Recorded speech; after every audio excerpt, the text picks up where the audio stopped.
go and they start celebrating and acting like it ain't what it is, talking greasy. No, we're not doing that.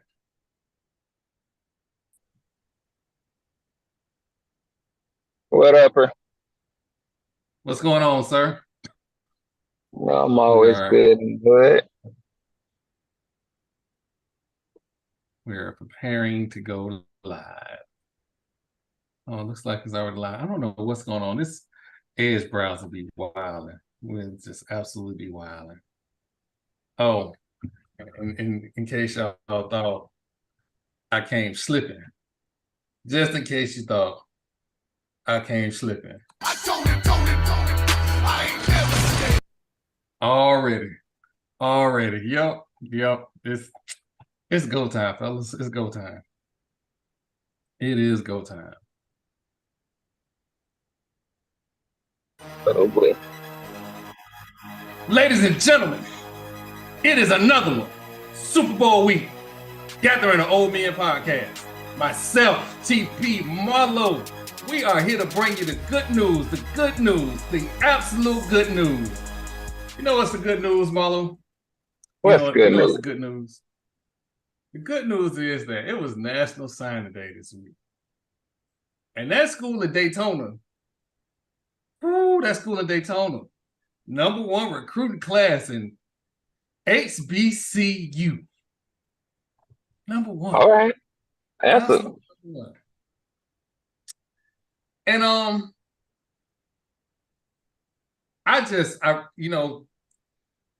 I've said it several times. Them alley cats be church mouth quiet until October.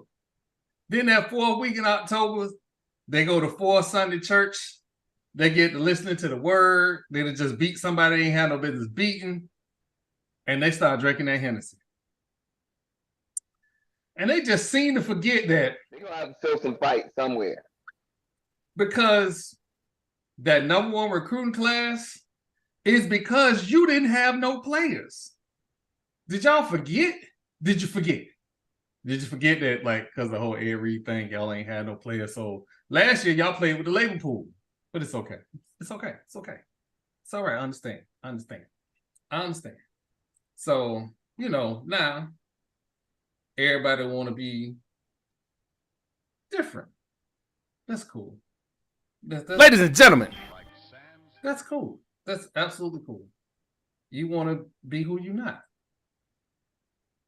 I know who you is. You know that girl to be like, oh, he done cleaned up now, but he's still that same dude. That girl. Yeah. Y'all look in y'all fancy new digs and everything. First of all, you're not just going to gloss over that you said fancy new dig. What fancy new dig? I'm just saying they got a practice field now. They got a new coach. They got a number one recruiting class. But you know what, Marlo? Do you know absolutely what? I ain't never scared. Because y'all still that school in Daytona. Don't ever get it twisted. You still that school in Daytona. But you are blowing my mind. Like I have a mushroom cloud over my head right now because you up there talking about some new digs and they borrowing helmets.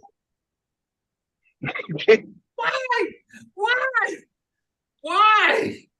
I'm just saying, Malin got a better facility than them Cubs. And where the lad in that?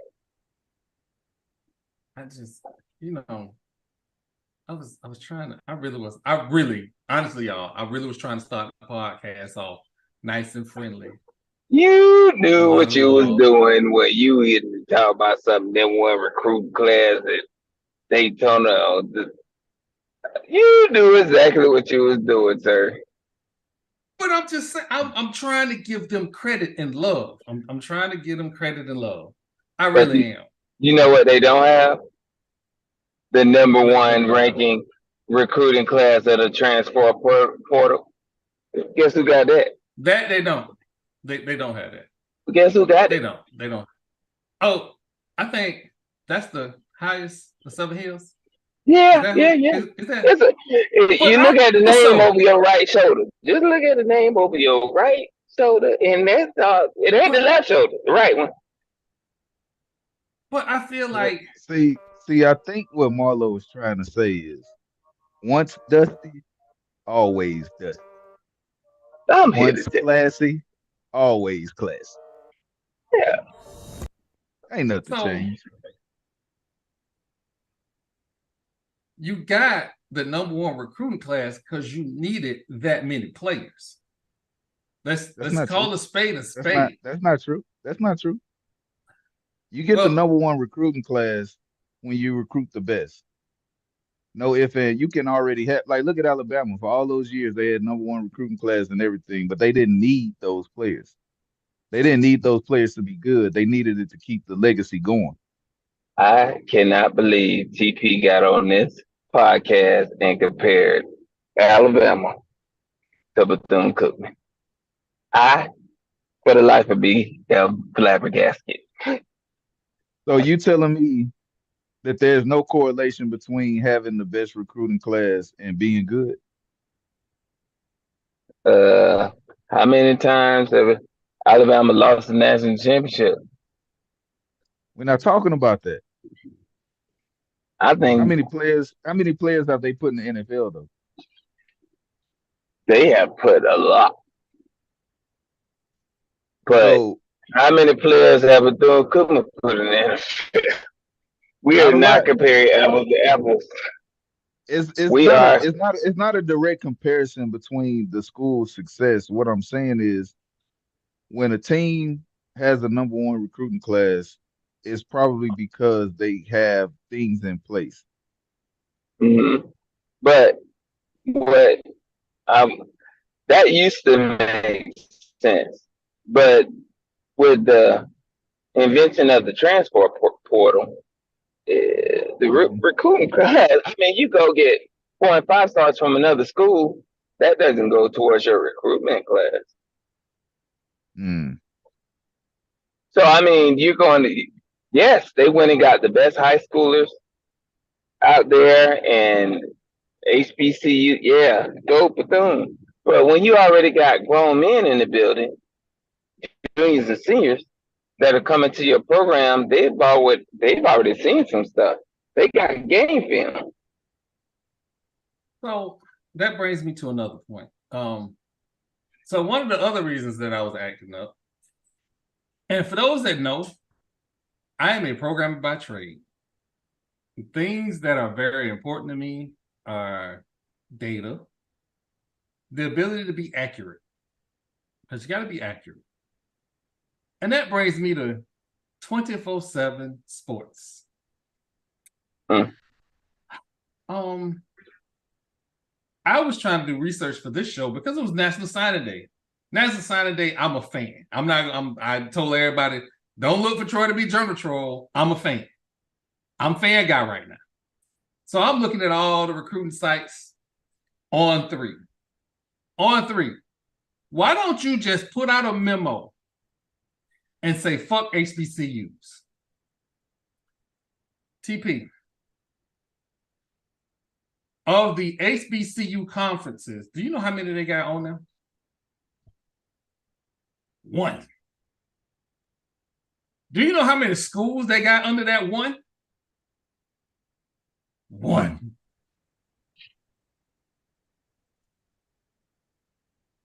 Jackson State, according to On 3, is the only HBCU that exists.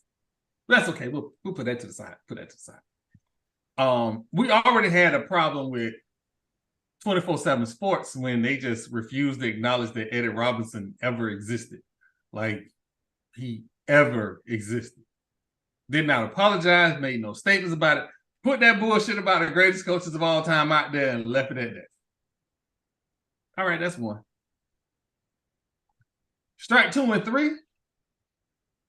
Go look for the recruiting numbers for HBCUs because I already saw the recruiting numbers for Florida State. I'll get to that in a minute because I'm pissed off.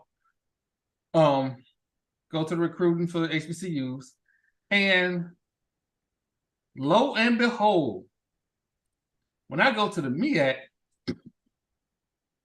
the number 1 and number 2 recruiting schools in the MEAC are Bethune-Cookman and Florida A&M.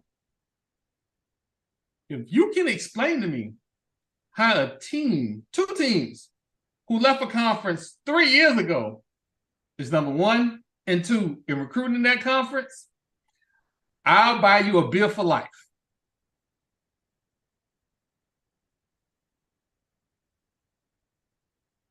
So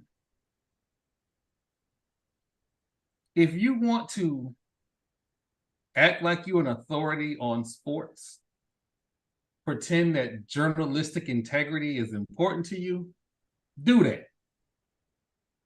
Otherwise, stop pretending that you are the worldwide leader in sports, because you ain't. You ain't even Huffington Post at this point. And there has been rumors for a long time that certain recruiting sites, if you don't give them exclusives, somehow your numbers drop. That's been going on for years. So, and I think, didn't 24/7 used to be Yahoo? Didn't they used to be affiliated with Yahoo? I believe so. Yeah, it got spun off or something. So, you know, it's cool. It's cool. It's cool. It's cool. So you know, that was my little foray into you know, the whole recruiting thing. And then I got them D people. And for everybody out there, I have started a monthly social media poll. And on that monthly social media poll, it's the social media rivalries, the top 5, right? Put the list out there. I didn't expect to do well as it did, because I really wasn't looking to do nothing but say, hey, this is my opinion. And Howard making some noise with NCCU, but some North Carolina A&T and some NCCU people say, hey, check us out, because our rivalry is kind of serious, even though in North Carolina A&T play with them people, you know. But this whole recruiting thing, somebody decided that they wanted to troll me about my love for FAMU. If you're going to troll me on Monday and Tuesday. Do not troll me on Wednesday and Thursday, because I hold grudges. And I'm going to let you know how I feel on Thursday.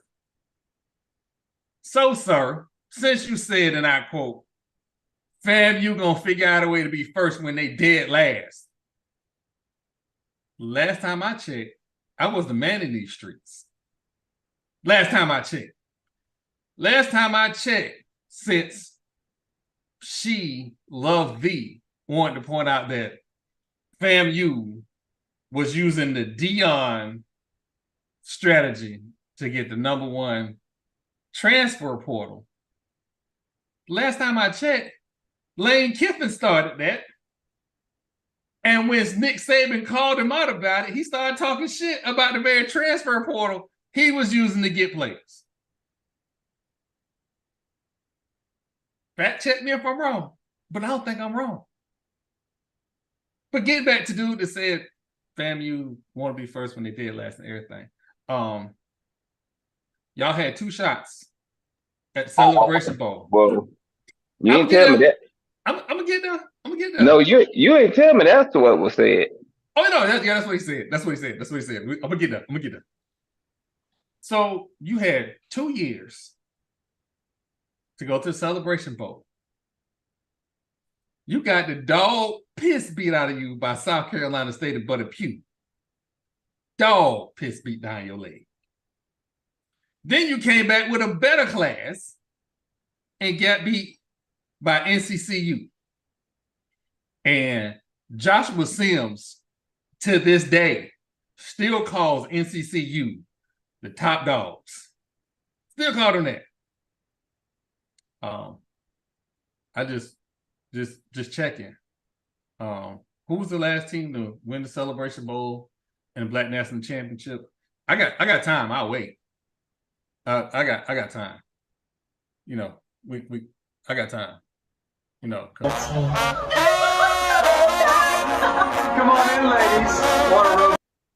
Do y'all know the worst thing podcasting ever gave me was a Stream Deck? Because now I can just act up. Act up! You took time out your day to try and troll FAMU when y'all couldn't beat 2 teams in the Black National Championship in a row. FAMU just showed up again for the 17th time and went home with the national championship. But yes, Marlo, the young man decided to say the nameless, faceless, the people decided that he wanted to say that FAMU want to be first when they dead last. Thank you, sir. Thank you for opening my podcast. Thank you. FAMU dead last and what? I don't know. Mom. I really want to know what the only thing that we trail Jackson State in is SWAC championship. And that's just because we just got there. I mean, let's rewind to this past season, right? All these teams can say we have a prestigious school, but did you win this year? Only one team can say that. Only one. Everything else is just noise. It's just noise to block out the fact that y'all lost this year, another team won. Can we just move on to the next season? Because y'all trying to spin this narrative early that you're better, but you wasn't better the last season. You're only as good as your last game. Who played the last game? God, I cannot think who played that last game on national TV with 2 million viewers against the NFL team. I think. Anyway, TP, I'm finna make you laugh. So, I think I'm finna fight my 7-year-old. You finna fight your 7-year-old? Yeah. So I'm finna buy these season tickets, and he gonna tell me, I ain't no real snake. That's what he called rappers. I ain't no real snake. Him and Marlo real snakes. Yeah. I don't see He the not line. wrong though. You are a Seminole. I realize that. But I am still a FAMU fan. Please understand. I'm still a FAMU fan. But but you're not alone. He ain't either. But he gonna tell me him and Marlo real snakes. He has an excuse, but the way he going, he's definitely gonna be alone. That's what it sounds like. It's bad enough I get phone calls for the FAMU things he say in front of his BCU grandma. We're gonna leave out the whole part about no, we're not. We're gonna go ahead and say it. You know, he told his teacher, do you know who the snakes are? They're the best. You don't know who the snakes are? You must be stupid. I don't see no problem with that. Hey, we're not gonna disrespect adults. For real. We gotta nip that in the butt. I normally would be agreeing with y'all. Because it's FAMU, it's okay. Because it's FAMU. No exceptions, Marlo. Come on now. No exceptions. You spare the rod, you spoil the child. Spare the rod, you spoil the child. I would be that dad and be like, "Oh, you wait till we get home. Don't worry, we're going for ice cream. I can't believe you said that. What kind of Pokemon you want?" This is why we can't have Marlo around the kid. All right, so today was trade deadline, and the Knicks pretty much set themselves up for a good run at this Eastern Conference because I, at this point, have no faith at all. For disclosure, he's a Knicks fan. I'm not a Knicks fan. Uh-huh. See, Marlo be telling half the story. So I was a Knicks fan when Carmelo Anthony was there. I was a Knicks fan. I admit that. Knicks fan. When Carmelo left and the way he left, I didn't really appreciate it. So I became an OKC fan. And if you wonder why I don't like Paul George, it's the day I became an OKC fan. Because I like Melo. I was following Melo. So I realized that Paul George is not playoff P. Paul George is really pandemic P. And pandemic P show up every offseason. When you need him to step up and hoop, he don't. So, pandemic P is pandemic P. But since Marlo want to bring up old stuff, people keep asking if I'm back, and I haven't really had an answer. But now, yeah, I'm thinking I'm back. That's right, baby. That's right. I'm a big fan again. Yeah, let's go. Let's go. New York, New York. Yeah, I'm back, baby. I'm back. This is just We've seen this hypocrisy. story from the Knicks again, though. Like we've seen this before, so we'll let him have his excitement right now. But come talk to me come June when they getting bounced out the playoffs in the first round. Like, come holler at me then. Keep that same energy, big fella. Keep that same energy. Well, let's talk about my Rockets, man. My Rockets, right? We only won 20 games last year. We already won 20. We still got 41 to go. That's what I want to see. I want to see my Rockets return to previous glory. And I'm not talking about James Harden blowing game sevens. I'm talking about the Hakeem Olajuwon days. I want to see championships brought to Houston. And I think this young core we have, they have a long way to go. Mm-hmm. But this is the most excited we've been able to be about our Rockets in the past 5 years. So yeah, I'm gonna celebrate that. I've never switched teams, by the way. I've been a Rockets fan since inception. Hilarious. I feel like we just shooting for no reason. Just shooting for no reason. I wasn't even, you know what? You wasn't even. Oh, you went there. You played John. I did not bring up the Rockets, James Harden, none of that. TP went, you know. No. Those are definitely shots at the fat boy with the beard. This is not, but this is more so directed at you, sir. What did I do wrong? Let me tell you something.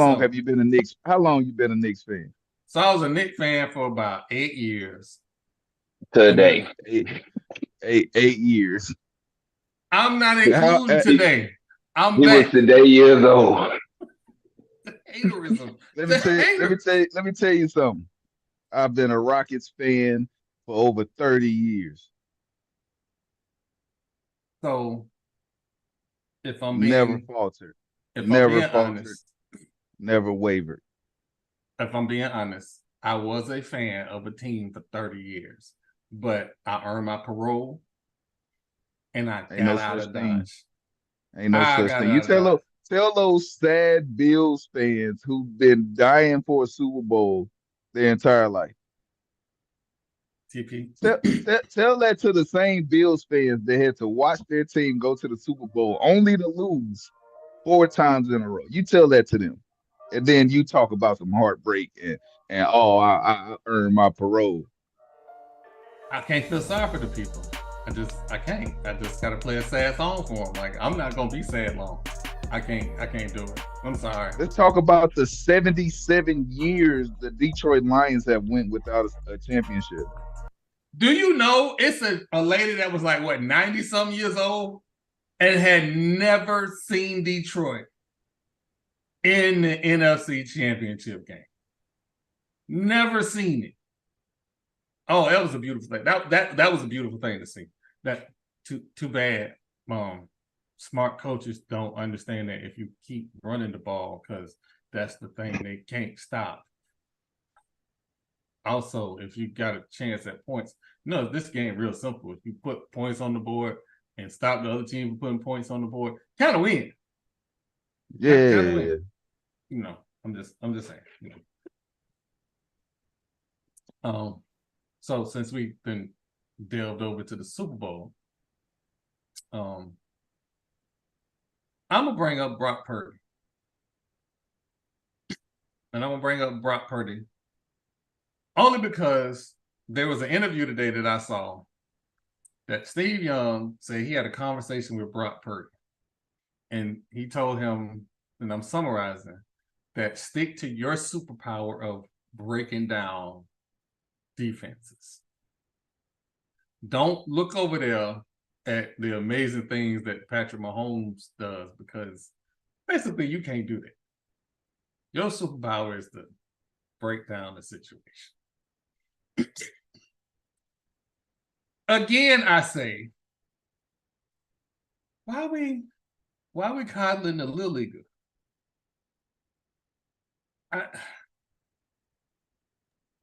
This is his second Super Bowl in a row, right? No, it's not. No. Third. Jimmy lost that first Super Bowl. And Jimmy lost the first Super Bowl on a bad overthrow, which pretty much ended his tenure as the 49ers starting quarterback. Yep. Brock Purdy got to the NFC Championship game last year. Yeah.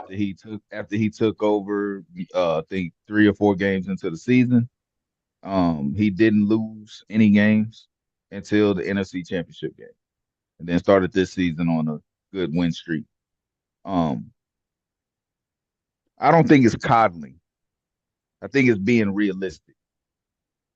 We all can look at Brock Purdy and then look at Patrick Mahomes and say that Purdy can't do physically the same things that Patrick Mahomes can do with his arm.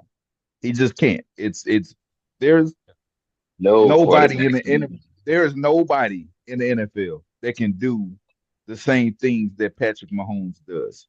So I think that was some wise words. Don't try to outplay Patrick Mahomes. It won't happen. Play your game. Do what got you there, and you might come out of there with a Lombardi trophy. That's what he told him. And those were the wisest words a Hall of Fame quarterback can give a young quarterback who's trying to pay and make a name for himself. I will give Brock Purdy credit, though. He did say in interviews this week he could be better by taking his check downs, because Spagnuolo is coming, and you were able to run against other teams. This ain't the team to try and run against. Take your check downs, move the sticks. Because if you get creative and start trying to play Little League football against Spagnuolo, he already got you, because you're not making spectacular plays. If you're not dumping it off to Christian McCaffrey in the open field, you finna have a very long day, sir. And a Super Bowl in Vegas favoring essentially the rookie quarterback over Patrick Mahomes is wild. Absolutely wild. I don't even know how we can get past that whole thing. Like, how you favor Brock Purdy, Mr. Irrelevance, over Mr. Wonderful. How you do that? Yeah. It's the team that he bringing. They defense suck. They sucked last game, but they played a very good team. They sucked the game before. I think they won. They won both games. Their defense still sucked. Again, I say, why? I don't know what the running back name is for Detroit. Why you spinning? Why are you doing a spin in the middle of the pile? You're not buried. Put your shoulder down, get a couple yards, play the next down. Worst case scenario, wait, I get it. You was trying to get a touchdown because you knew damn well your coach wasn't going to kick no field goal. Mm-hmm. I tell you about everything I say about that spin. It made perfect sense now. It made perfect sense. TP got something to say. I can see it on his face.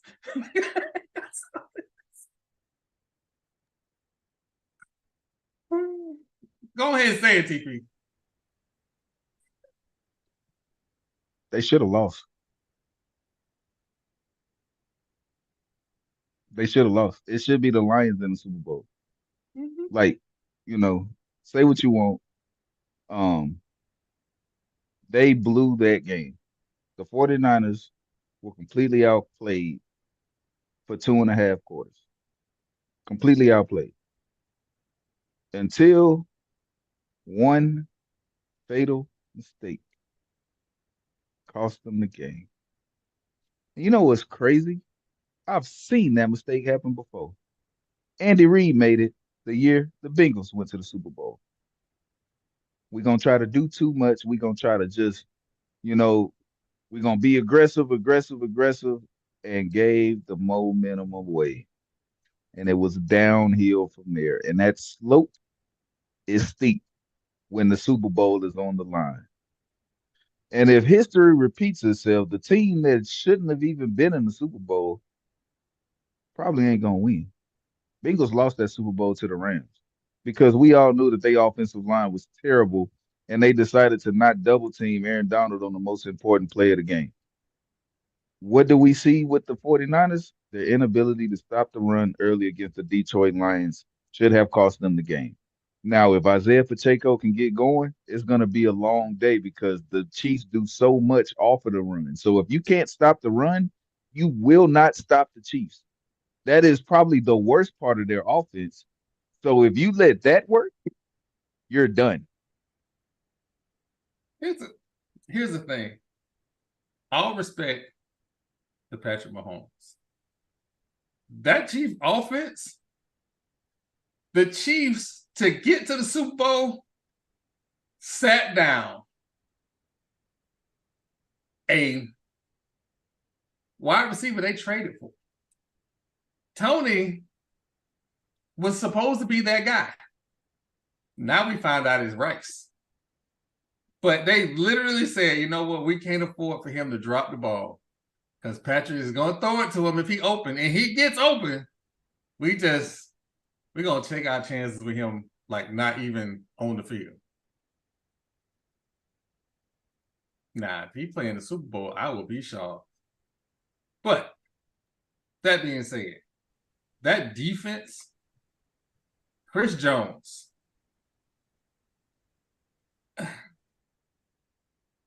if Aaron Donald is over the hill, Chris Jones is hitting his prime. And for the last 2 years, he's probably the best defensive lineman the last 2 years. And now the Chiefs have a young ball hawks to go with a blitz.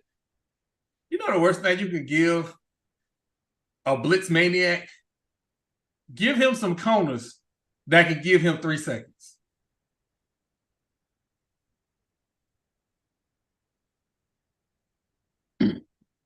But, who has the better receiving core? 100% the 49ers. 49ers. I don't even think that's a conversation, but who has a better secondary? Probably Kansas City. It'll probably be the Chiefs. And this is like when I say I like matchups, I like McDuffie and Snead over Debo and Ayuk versus whoever the 49ers have at corner because Charvarius Ward is their only corner. I'm not, trying to take anything away from the other guys, but they're not as good as McDuffie and Snead. They haven't made the plays that they have made. That's just facts. And not to mention Justin Reed in the safety out there at safety, Mike Edwards. I like the Chiefs secondary over the 49ers, 100%. So I'm going to go ahead and get right to the disrespect. Ayuk does not like nobody to put their hands on him. He does not. And I'm just the other dude just want free. Debo just want a free release. run him in the slot, put him in motion. If he get a free release, he feel good. But again, you got Debo messed up. Debo off the is, line, I like Snead different. and him off. Snead he does not want to see Snead off that line. You better put him in motion. You better put him in motion. You can't say that about Debo. Debo is a running back who play receiver. What contact he shy away from? I ain't say he shy away from contact. I said people putting their hands on him. You don't mind that? Listen, from the line of scrimmage, you put your hands on that receiver. Come on, Marlo, don't do that. You wait a minute. Why you play defensive back? Right? Who's gonna stay in front of Debo against like dudes way bigger than you. And what happened when you put your hands on him? Well, here come the bullshit. I was different. I was different. I also ran a 4.3, so it wasn't many receivers in high school and college running 4.3. Again, my point is, even if he's a big receiver, that has nothing to do with they get off the line of scrimmage. He's very physical when the ball is in the air. He's very physical. You're not just going to bump him and him not catch the ball. Now, you're going to have to lay some wood and then some to get him to drop it. And I don't think he has a lot of drops. But off of that line of scrimmage, yeah, we talking about a battle. And again, we talking about a battle with the fucking guru of blitz. This man... Sounds good. But I'm just saying, San Francisco offers so many nightmares across the board. What was those nightmares in the first half of Detroit? That was Detroit. But who won the game? Because they couldn't. It wasn't sustainable. It was sustainable if you take the field goal. Kick the field goal. That ain't got nothing to do with them scoring points. That does, because you don't take that field goal, instead of it being a 3-possession game, it's a 2-possession game. Now, what I'm down saying, and score, you're one fumble away from it being a tie game, and that's exactly what happened. Now you're in panic. Now you can't sit on a lead because you no longer have a lead. When you play from the front, you have more options. But now it's like they held San Francisco to what, 7 points in the first half? Yes. And then the cat got loose. Cat didn't get loose. He didn't kick the field goal. They scored one touchdown and then they fumbled in their own territory. That's how they lost the game. I'm not saying that they didn't have a game plan or that they shouldn't have kicked the field goal, because I absolutely was screaming at the TV. You got to be the dumbest mofo to take your team that fought all this way. Like, I know you're a gunslinger, but sometimes gunslingers take smart shots. That was just crazy to me. But what I'm saying is, San Francisco did everything they needed to do to win that game. Yeah. And I think offensively, had they continued to play the way they played in the first half, there's no way they would have won that game. Who wouldn't have won that game? Detroit? San Francisco. If they would have continued to play, hand the ball off, dink and dunk, like they did in the first half, they would have never won that game. Oh, no, yeah. No, I agree with you. San Francisco's supposed to be home. They were losing. You know, we expect them to pass. We expected them to pass in the second half because they were already losing. The thing that killed the Lions was the fact that they turned the ball over on downs by going for it. Like dummies. That's what started it. And you know, you can blame the coach or we could blame the receiver for dropping the ball, because it was a good throw from Jared Goff. It was actually a well-designed play that should have worked. But you got a receiver that's suffering from an insane case of soft.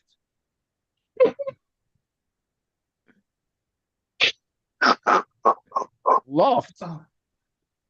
An extreme case of loft. He is what had that. Reynolds was suffering from in that game. And it's like the combination of all that. And the 49ers aren't a slouch team. So when you leave a team like that in the game, yeah, they gonna come back and get you. You know Yeah. what? I'm gonna help the Detroit. I'm gonna help the Detroit operations staff, your player management group. You need to be in this draft trying to find you a big physical receiver who can catch in traffic. I know one. He played at Florida State.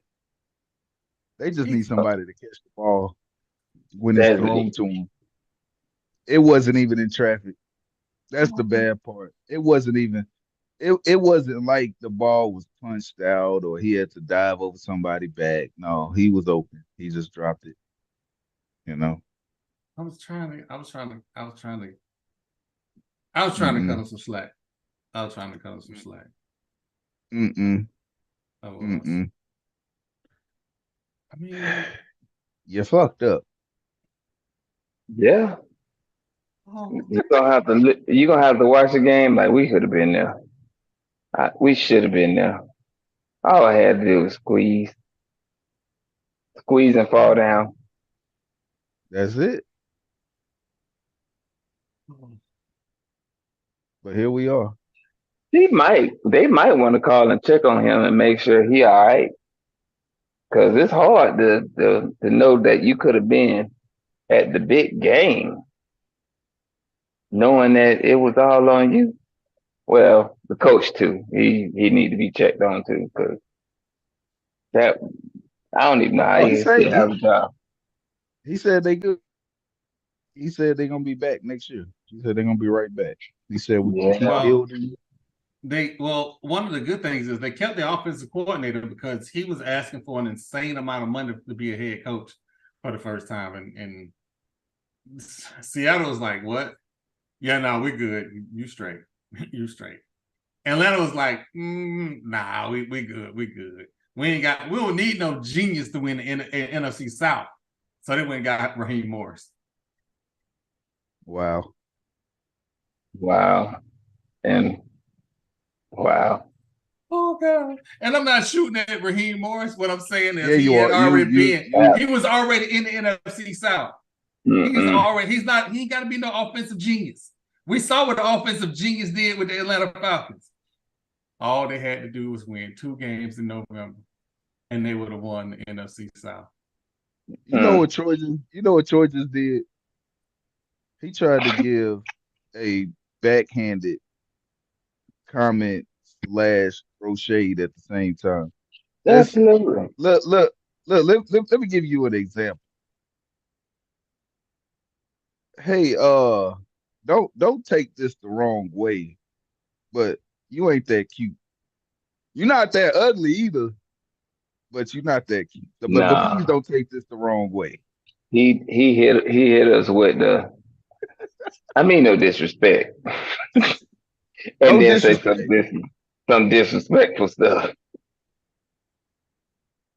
I'm just saying, Atlanta had an offensive genius, and for some reason or another, could not get the number 1 draft pick, football. Who called him a genius? That's why they hired him, because he was an offensive genius. Who called him a genius? What he did that was so genius? Hey, The way he did it. Listen, hey, we want to talk about offensive geniuses. The Bucs offensive coordinator is now the head coach of the Carolina Panthers. Mm-hmm. Again, it ain't hard to win the NFC South. You just got to get to 500. That's all you got to do is get to 500.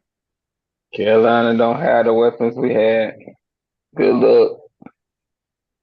Yeah, y'all got the $30 million for Baker Mayfield, TP. 30. You mean the best quarterback that was at the Pro Bowl? The quarterback who won the skills talent at the Pro Bowl? Skills talent is winning, TP. Best quarterback. For 30 million, that's a discount. At the Pro Bowl was Baker Mayfield. You I think cannot tell me. CJ Stroud was the best quarterback there. Stop it. You cannot tell me there is not a quarterbacking problem in the NFC if Baker Mayfield is the best quarterback in the NFC Pro Bowl events. Baker. Mm-hmm.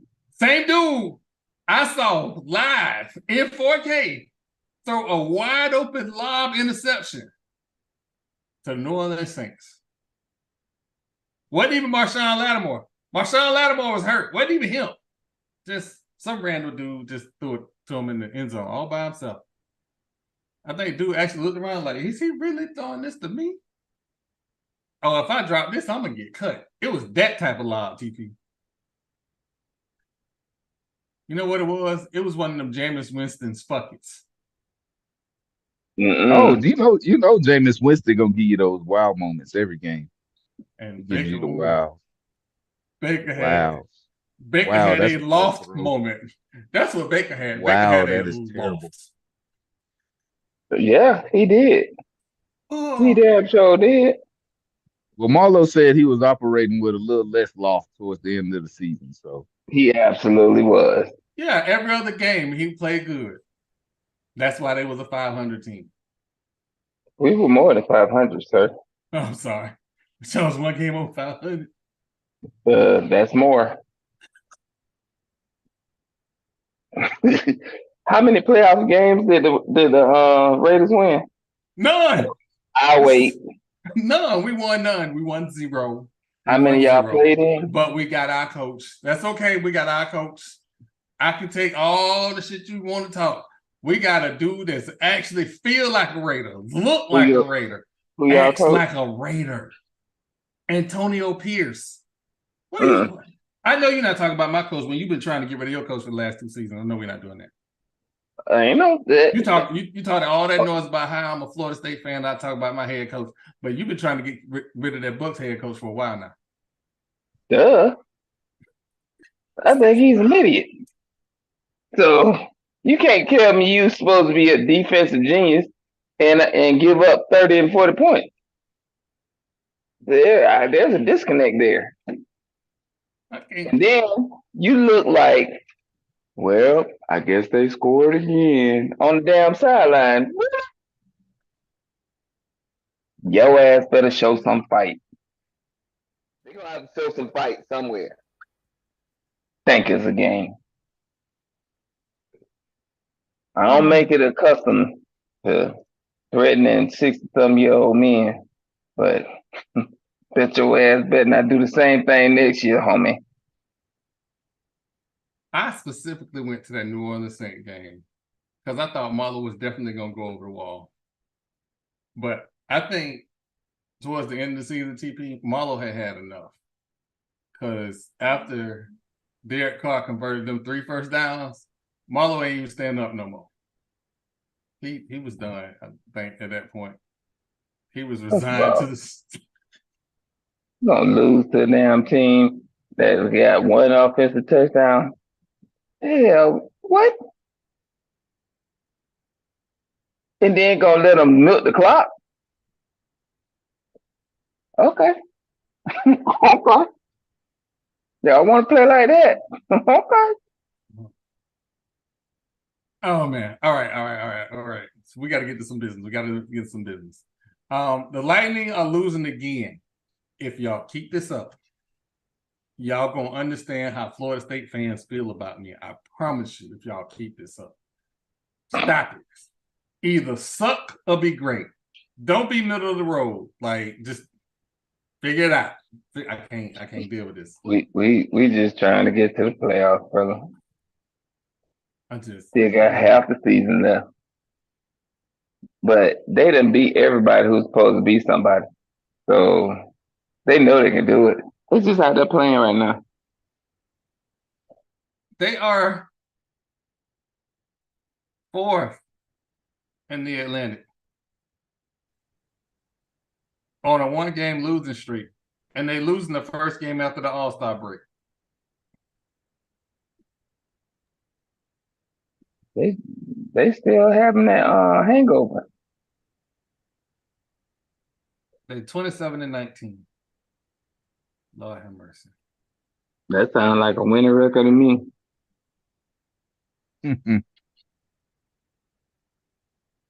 Anyway, so in other news, Florida State asked for a motion to dismiss the lawsuit with the AC, or asked the judge in Carolina to dismiss the lawsuit that the ACC filed against Florida State. One of the key issues was that the state, or Florida State Board of Regents, Board of Trustees, did not give up their grant of rights because legally they can't do so. So that's the issue. That's one of the issues. Also, the ACC sued Florida State without having a meeting with the other members of the ACC to say, "Hey, can we sue Florida State?" So the right now the court is waiting on ACC to respond. So it's gonna get ugly. But interesting note, ESPN got them an attorney. And that's important because they're not getting sued, because they don't want nobody to know what's in that contract. And I've been saying it again, and TP brought it up, and it made me look for stuff. Somebody got money in their pocket that they don't want nobody to find out about. Come to find out, and if you think for a second that ain't what's going on, you don't want to know. You ain't paying attention. Mm-hmm. Because these motions, I'm not an attorney. There's a guy on Twitter right now that is explaining all of this in detail, line by line, and explaining, hey, I don't know all the details, but if it was me as an attorney, like going through the whole spiel, I'm desperately trying to get him on here. Holla at your boy. Because this is, if anything is getting messy, this is getting messy. And if Florida State breaks this grant of rights, y'all can go ahead and kiss the ACC goodbye. Because it ain't going to be just, if y'all think everybody else is staying, you little fans that be at me talking about Florida State can leave, we still going to be all right. I promise you, the day Florida State leave, everybody gone. The only people who ain't gone is the people who can't find nowhere to go. Virginia Tech, Clemson, Duke gonna find somewhere to go because they got a basketball legacy. The rest of them folks, NC State, whoa. The Board of Trustees or the Board of Regents in North Carolina basically signed a memorandum that in order for one of the North Carolina schools, and it affects North Carolina A&T, but if any of the North Carolina schools decide they're going to go to another conference, it has to be run by the Board of Regents or the Board of Trustees, however they say it there. It has to be run by them first. They got to approve it.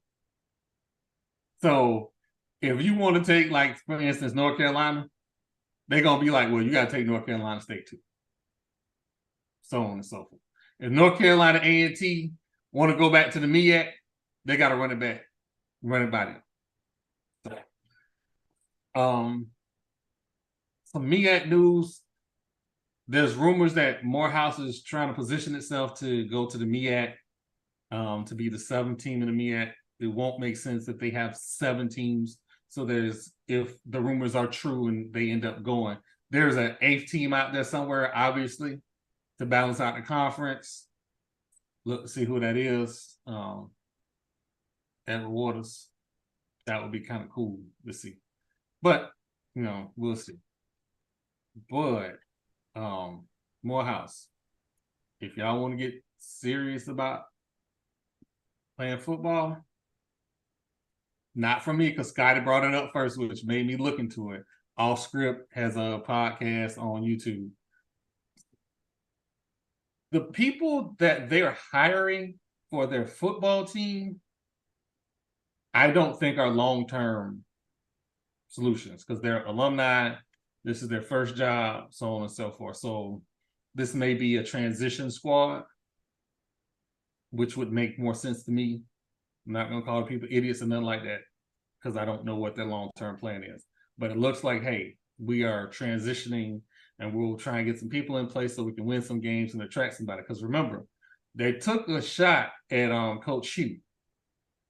And apparently Coach Hugh brought his Louis Vuittons with him and was asking for too much money. And they was like, no, you straight. Have a good day. Like, we can't even afford you.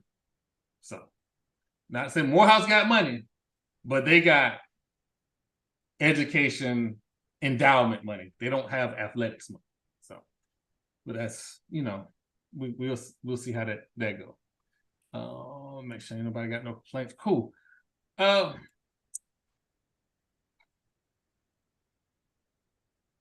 Wait, what?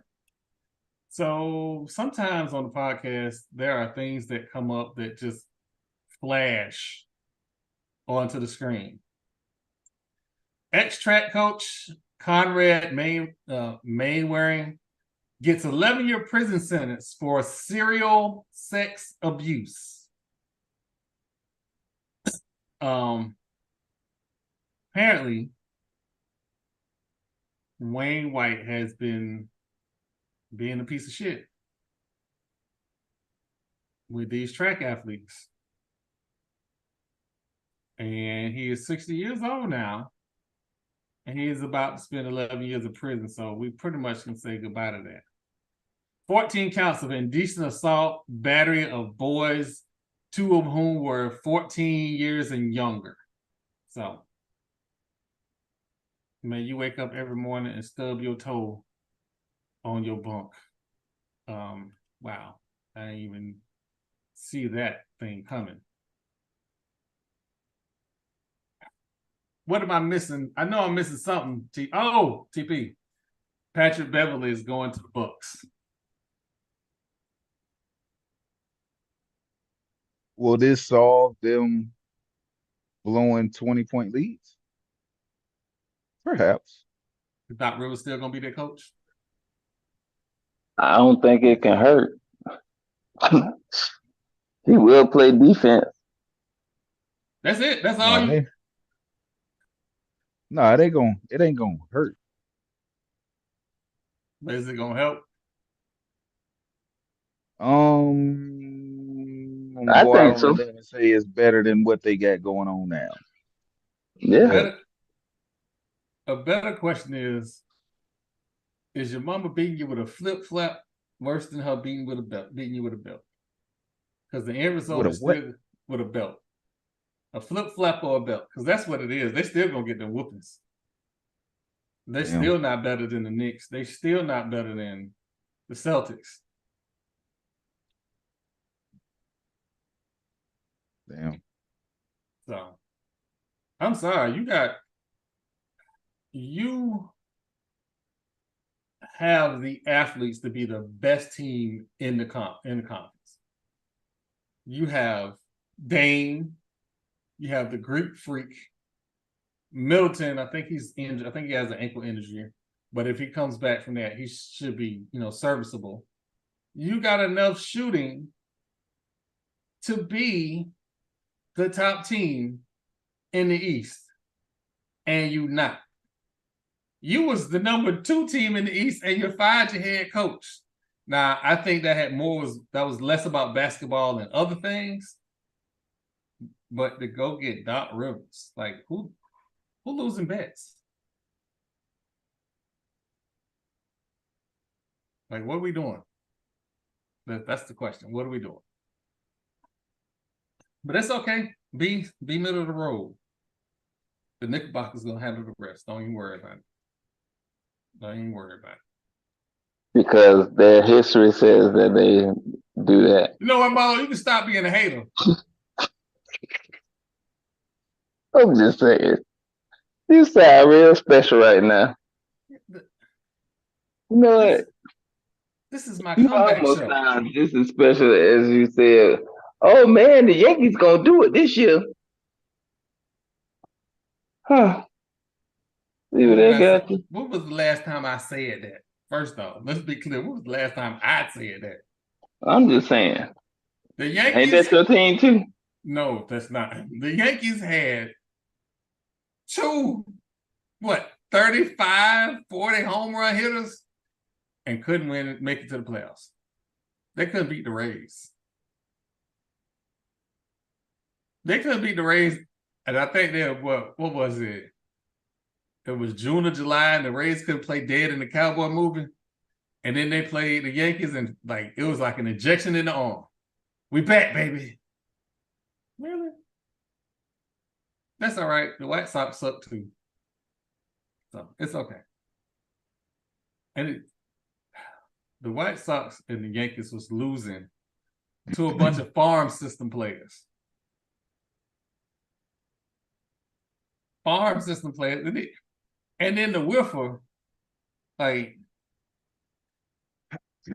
will give Carlos Stanton a bat.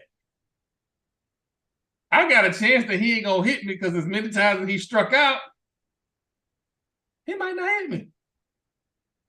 I'm just saying. But if he do hit me, I'm gonna be back. Yep, I'm gonna be back with Morgan and Morgan. I need 100 million. I know he got it. Oh, Marlo. I know it's a few things you want to talk about.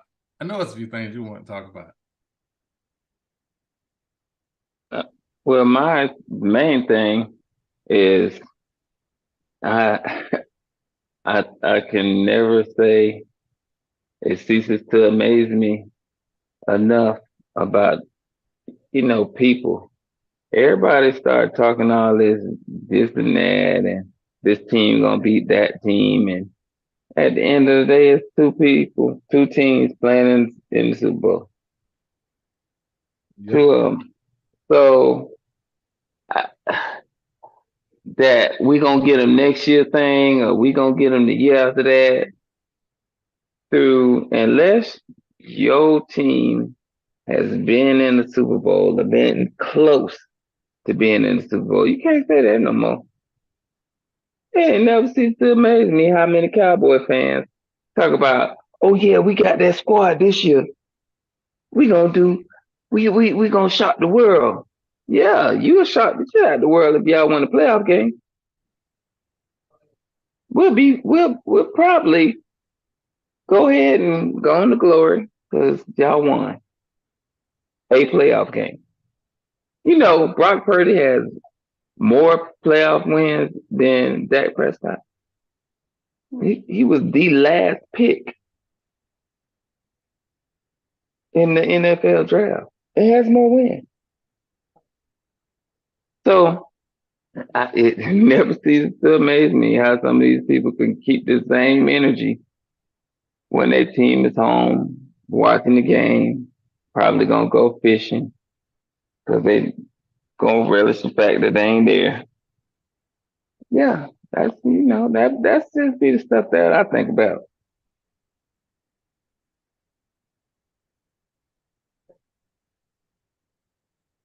PP. This is gonna make you happy, and it's gonna piss me off. What's that? The SEC for the 22-23 fiscal year is going to distribute $51.3 million per school. Per school? Per school.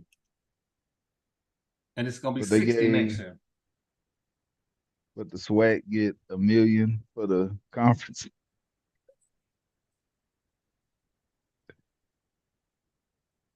Oh. Yep. This is the world we live in, though.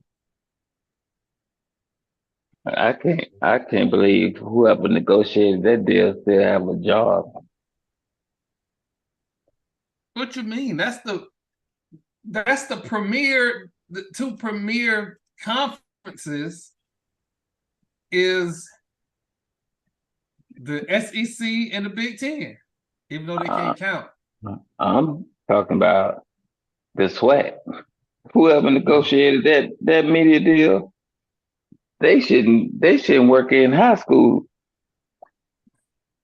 You know what? I'm of the mindset, and I know I'll be beating this dead horse. At some point, the fans, the alumni, has got to look at each individual school AD and president and go, hey, you signed off on this. And you not talking about it. This got to be a talking point. This got to be something. It's literally not important to you, but you can come to us and say, we need money for X, Y, and Z. No, player. At some point, part of that conversation, and I ain't in nobody national alumni, I'm not in nobody groups or whatever. I'm just saying, at some point, there needs to be a conversation. Now, Florida State, they doing what they need to do to get the fuck up out of there. They tried to talk about it. Y'all ain't want to hear it. Y'all don't want to negotiate it. Cool, we out. Because y'all costing us millions. Like, we literally can see, as long as we're in this conference, we are losing money.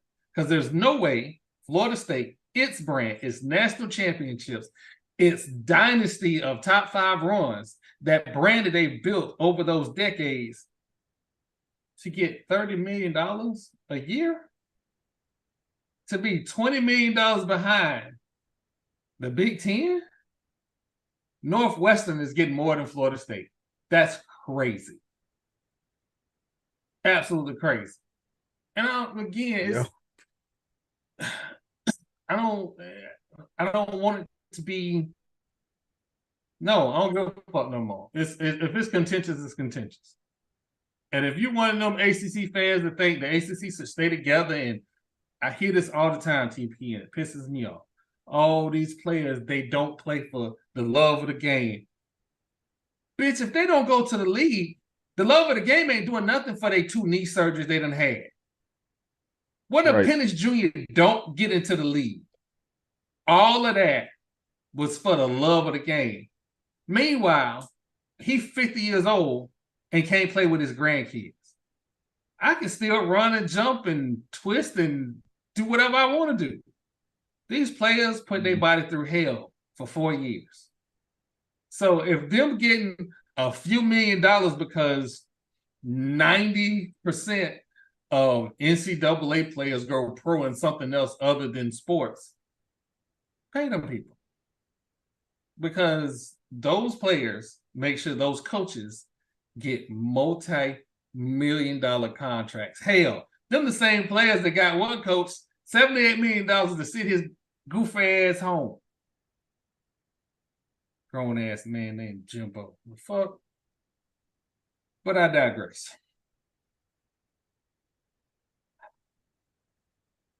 So TP, I sent TP a story, Marlo, and I was trying to send it to you, but I'll go ahead and get into it. So, on this wonderful National Signing Day, one of the names that was rather interesting was a kid named Dylan Raiola. Dylan had originally committed to Georgia, but Nebraska hired Dylan Raiola's dad, Dominic, to their staff.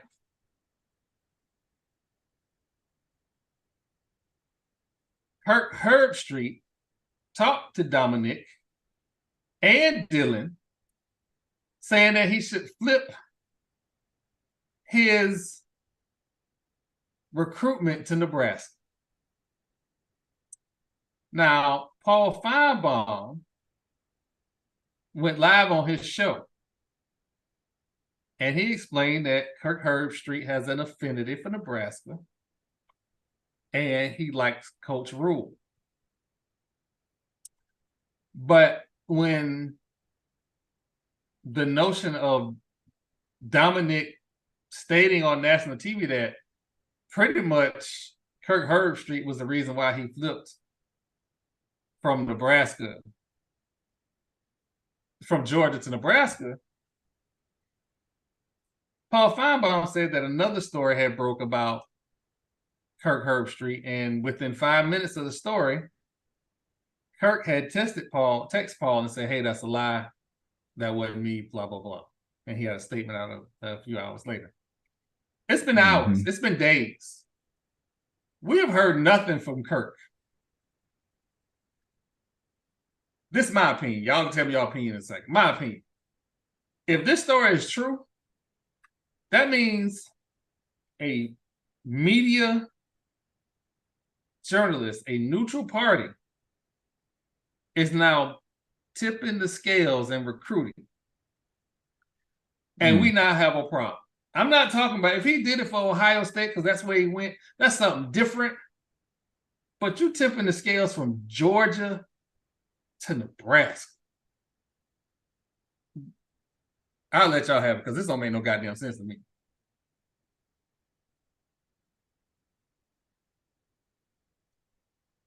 I mean, I guess I try to understand, like, how does Nebraska even get put in the same conversation with Georgia? You know, on any scale. They haven't had nowhere near the success. We haven't seen a really good Nebraska team since the late 90s, early 2000s.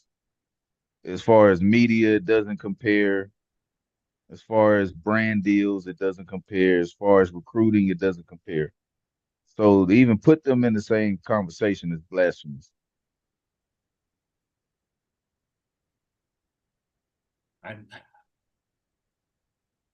Again, I say on here all the time, I don't want to be the guy calling for somebody's job. But this guy, if this is the sports news network of the world, this is the mothership. Ain't no podcast out there. Ain't no Fox Sports. Ain't none of that out there without ESPN. They started everything. And if they going to start down this slippery slope, oh my God. Well, we already see what that lead to with 24/7 sports. Hey, how y'all doing? Y'all still figured out, fam, you ain't into me yet? I'm just, asking for a friend. Anyway, shots aside. Somebody. They're gonna have to show some fight somewhere. Somebody got to stand up with some integrity and be like, hey, this ain't okay. Even if you don't fire them, you got to slap them on the wrist and say, hey, you suspended for a month, whatever. You got to do something because everybody being quiet ain't okay. Because what y'all don't want me to do is y'all don't want me to win the Powerball. That's what I promise y'all don't want me to do. Because I'm just going to walk around with $1 million in cash and just walk on Athens campus and be like, hey, want to make $1 million? Promise you, y'all want somebody with some integrity. Because if I get the Powerball, I ain't going to have none. I ain't even going to have none. Family, you're going to have the best of everything. Florida State going to have the best of everything. If we're going to just start putting our thumbs on the scale. But again, God know what he's doing. He know I ain't right. He know I ain't right because I'm pulling up a TP house. This brand new Bugatti is for you and your family. It's the family car. So I'm just saying. And, Marlo ain't saying nothing. I don't know why Marlo ain't saying that because I know Marlo be feeling some type of way. But I do. But, I leave that to them decision makers. And they not finna ruffle my feathers. I'm going to continue to support my school, hoping they do better moving along. But I don't think the next media deal is going to look like this one. I'm pretty much can guarantee that one. You sure? Because they're going to have to. I guarantee it.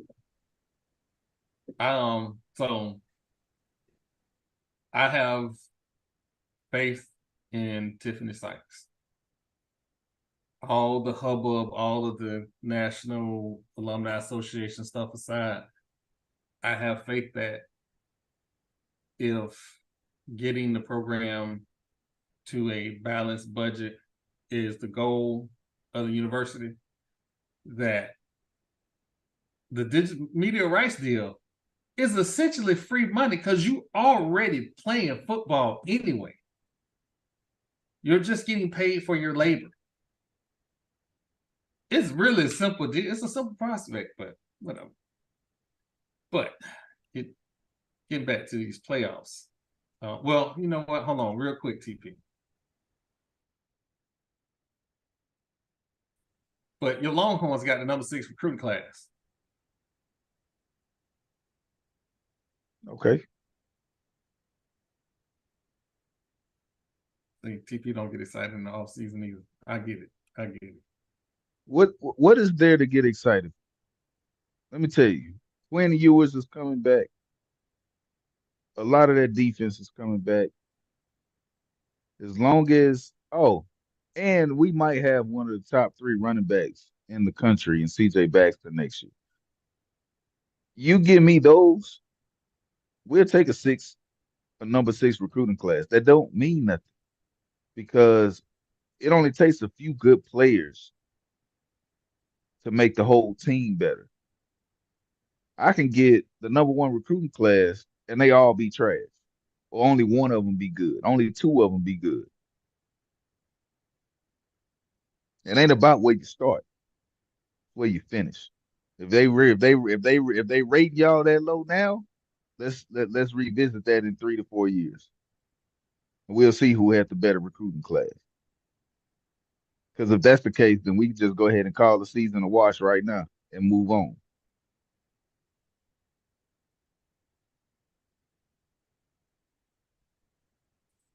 So I'm about to get on my Florida State shit.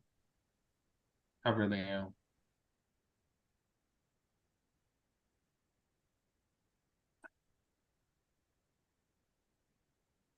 Maybe okay, so help me understand this, right? We got the 35th best quarterback in the nation coming in, right? You get DJ Uiagalelei, who this offense moves because last year we had a player that when the play broke down, he could make something happen. DJ is not that.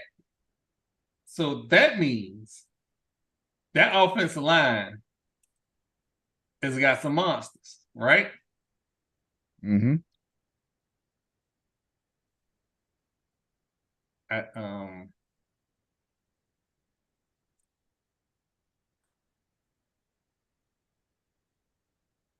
All right, so that's what that means. Now, I will admit, we got some monster running backs. We're gonna run the ball a lot. Because the only way to make this work, unless if DJ gets beat out in the spring by this freshman, and I'm gonna butcher his name, Luke K. I'm gonna call him Luke K right now because that's the name I can't pronounce that. But Luke K beats out DJ, we're gonna run the ball a million times. You know, like we should have ran against North Alabama instead of throw the ball against North Alabama, which got your Heisman Trophy candidate quarterback hurt against North Alabama. But then after your quarterback got hurt against North Alabama, you ran the ball the rest of the game to prove a point to Alabama. But the damage was already done.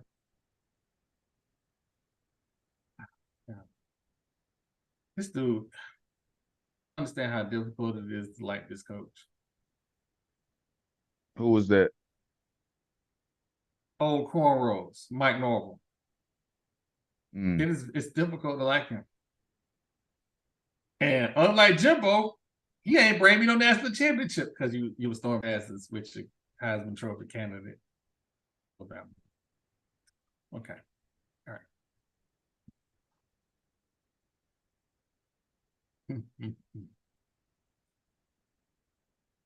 It's the offseason. You sound disappointed. Disappointed. You know what? In order to be disappointed, you would have to have high expectations. And I was on this podcast. We going to the chip. 2 chips in Tallahassee. I was all of that. All of that. To watch a game where the starting quarterback didn't throw for 200 yards. to watch Alabama quarterback not throw for 200 yards. I think the only quarterback in the playoffs that threw for 200 plus yards was y'all quarterback, right? Um, And Penix Penix did. Penix did. and y'all quarterback. That's it. 2 quarterbacks. Wow. Okay. All right. Georgia quarterback ain't throw for 200 yards. Oh shit, they didn't make the damn playoff. It's crazy. Crazy talk, Damn. man. Crazy talk. Damn. We had the running back at quarterback in Alabama. Game manager up in Michigan. And then Penix and Ewers. So, TP. Where is Penix going in the draft? I understand the Super Bowl is next week, but the combine ain't but 2 weeks, 3 weeks away. We get to the combine at the end of February. This finna get Last week greasy. I'm finna get is greasy. is Penix a first round quarterback? Is any of the guys? Well, Quinn coming back, but McCarthy is coming out, right? So McCarthy's coming out. Penix is coming out. Milroe has at least another season at Alabama. So of the 4 quarterbacks that played, 2 are coming out. Are either one of these guys first round draft picks?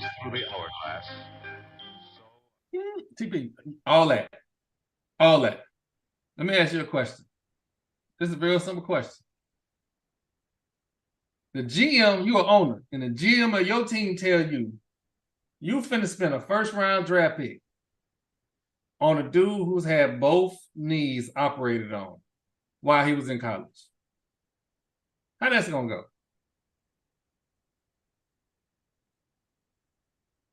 I'm gonna pull up a tape of RG3, show you how dynamic he was, and then I'm gonna show you Michael Penix and tell you that he's not even as good as RG3 was.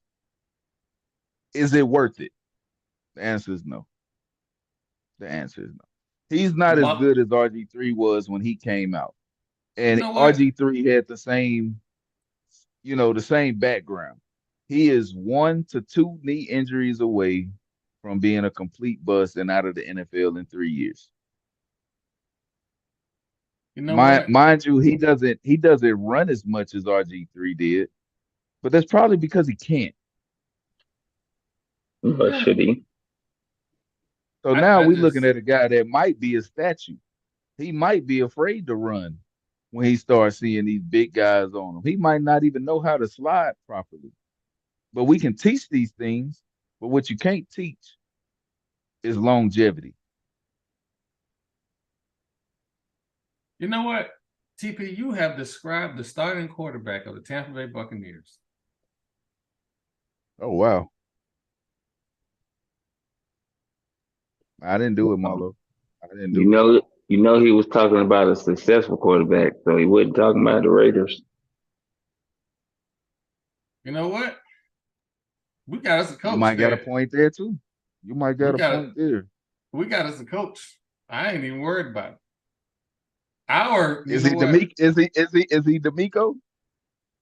You know what? He might be. We're gonna find out. Because our days look bright.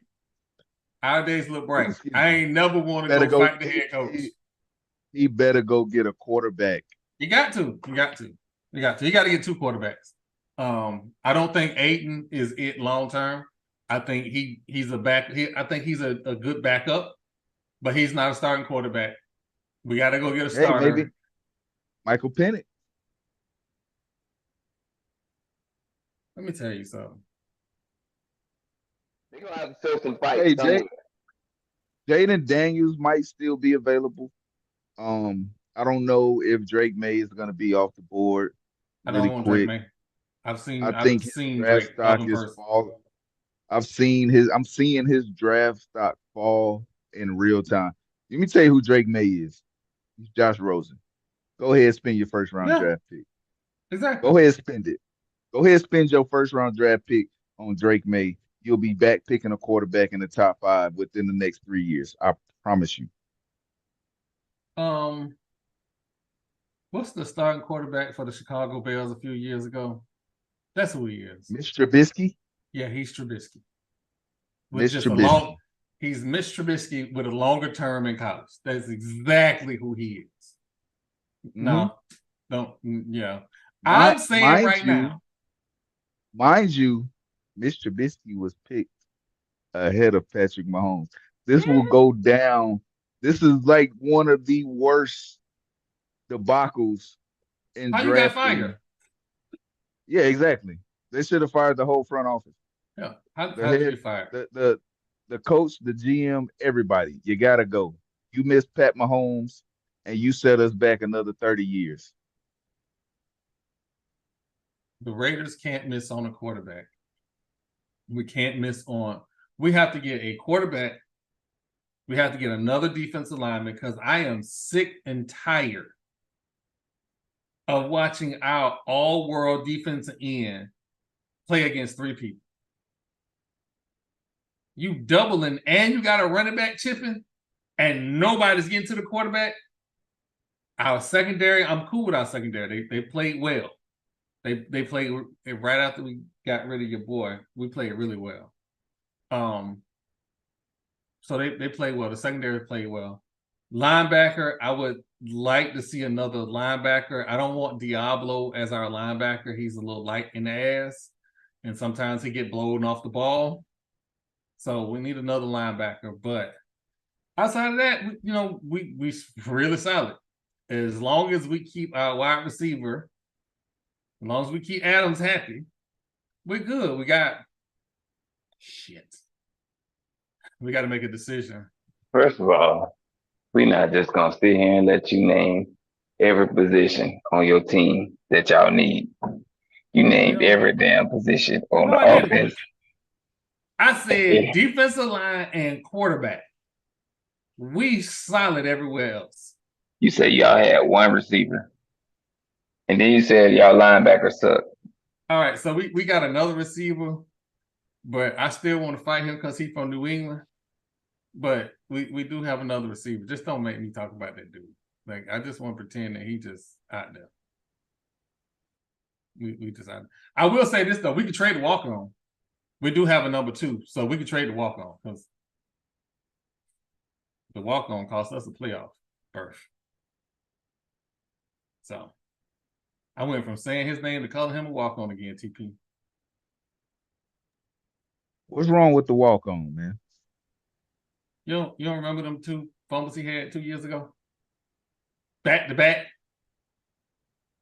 Oh, you know that man coming the first time you fumbled the ball. We still had a chance to win. Derek Carr gave you the ball a second time. And you let that man knock you into the middle of next week. You supposed to be tough. Walk-ons are tough. Apparently walk-ons not. are tough. But yeah, so now you ain't even a regular walk-on. You're not even Rudy. You're not even Rudy. You the dude that they let come walk on Mondays and Wednesdays. You don't even get to practice on Thursday. You that walk-on. But we get rid of the walk-on, get something for him. Maybe we can get a second-round pick for him. Might be able to shake something on another defensive lineman. Never know. But, we got a second receiver out there from New England. I'm just, I don't want to say his name because I feel like New England has tarnished and infected my beloved franchise. I still wouldn't let that motherfucker in the goddamn parking lot. I'm just saying. Are you okay? Fuck Tom Brady. I'm just saying. Okay. He should not be a Raider. He should not. They need to go chase supermodels. Who shouldn't be a Raider? Who shouldn't be a Raider? Fuck Tom Brady. He wants to be part owner. Thank God. Part owner of the Raiders. Of the Raiders. He wants to be a minority owner of the Raiders. If that's possible, that don't mean he gets to make decisions. He just has. All it means is he has stock options. He gonna get paid when the Raiders do good. That's all it means. Fuck Tom Brady. You can find some solace in that because the Raiders will have to do good for him to get paid. Exactly. So y'all both win.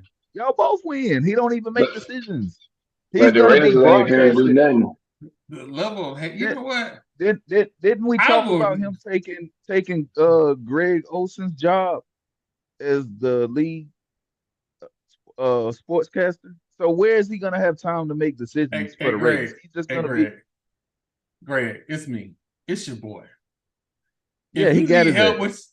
If you need help with your light work, let me know. I know a dude right now that will help you. You got the money. We can go get fam. We can go. Greg, you got the money. We can go get fam. That first broadcast, he will be sleepy. He will be sleepy. No, you can't. What you mean, Greg Olsen got NFL money. He played for a long time. He was a very mediocre tight end for a very long time. He got NFL money. Mediocre? Now we being disrespectful. I'm sorry. Did you see that Now Cam Newton Super Bowl? Did you see that Cam Newton Super Bowl? Cam was playing the Monstars by himself. Oh. Well, somebody should have blocked Von Miller. It's not that hard. They literally let this man get 6 sacks, bro. That wasn't on Greg Olsen. That wasn't even on Cam. Nobody blocked Von Miller the entire game. It was there was an attempt to block Von Miller, but he's Miller. That was the ugliest exhibition of blocking I've ever seen. It was horrendous. Even when they sent the running back to chip him, the running back missed the chip. Terrible. Fucking terrible. Go back and look at that Super Bowl. You're going to laugh at it wasn't on Greg Olsen. Greg Olsen just went ahead and got up out of there. He was a decent tight end. He was never known for blocking. So them telling him to block Von Miller was already setting him up for failure. He ain't blocked nobody his whole career. Hey, Super Bowl time. Go block Von. No, don't work like that. Greg was like, I'm going to chip him, and the rest is on y'all. Man, he wasn't even chipping them. They had him split out at the Y. He was splitting out and getting a free release and still not getting the ball because Cam Newton didn't have time to see him. Listen. It was terrible. So, a little quick sports break. There's a video going around of Kayleese in Africa. And I'm finna tell you, I want to go home to the motherland. Because, oof. I'm definitely coming to her yard for that milkshake. Most definitely. Kayleese in Africa is something different. Something different. Kayleese, what's up? It's me. It's your boy. I just need to know the right places to go. So on your next video, just list out a couple places to go. Because you got people wanting to go to Zanzibar for some reason. I don't know what it is, but people want to go to Africa. At least on Safari. That's different. Why is everybody muted? So what we not finna do is act like I'm here. I'm here. I ain't talking about that. I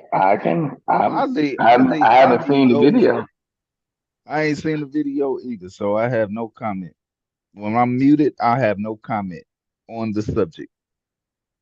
I like my house happy. How about that?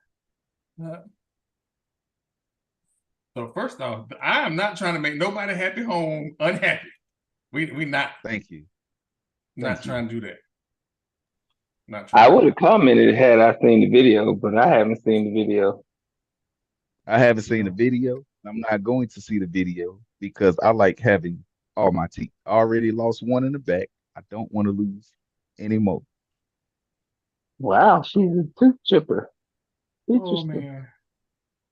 Oh man. You know. Oh no, not that way. It came out with my wisdom. I'm Eli Manning. I'm nice. So I gotta play the whole thing. You gotta play the whole thing. You gotta So play the whole thing. I was cracking up. This is Eli's attempt at being as funny as his brother, but play it.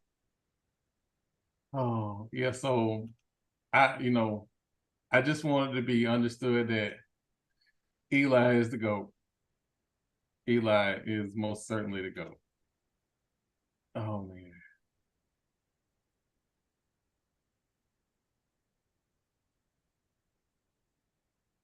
I'm nice. Tom Brady's the GOAT. Sight! I beat him twice!